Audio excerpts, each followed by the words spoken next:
আগামী 23শে জানুয়ারি সরস্বতী পুজো বা বসন্ত পঞ্চমীতে যারা জাস্ট একাডেমিক ফিল্ডটাকে শেষ করেছো, প্রফেশনাল ফিল্ডে পা রাখতে চলেছো, কিন্তু তোমরা ঠিক করতে পারছো না কোন পথে এগোলে তোমাদের জন্য ভালো একটা ফিউচার আসতে পারে। অনেকে হয়তো চাকরির পরীক্ষা দিচ্ছ, কিন্তু কোনোভাবেই সেটা ক্র্যাক হচ্ছে না, কোনোভাবেই বুঝতে পারছো না আর কি কি করলে তোমাদের পথটা আরো মসৃণ হতে পারে।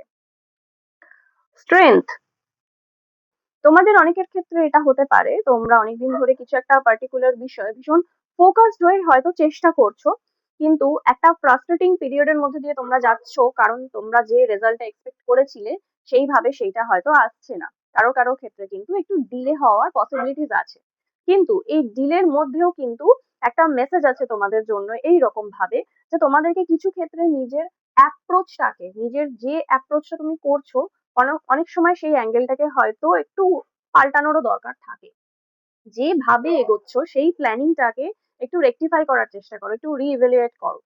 যে প্রবলেমটা তোমার, সেটা হতে পারে কোনো এক্সাম রিলেটেড, হতে পারে কোনো ইন্টারভিউ রিলেটেড, হতে পারে এমন এমন কিছু পথ যেগুলো হয়তো তুমি ভাবছিলে যে এইভাবে করলে হবে কিনা, কিন্তু সেগুলোকেও যদি কিছু রেকটিফিকেশন করে সেগুলোতে এগোতে পারো, তোমার জন্য কিন্তু হিউজ সাকসেস আছে।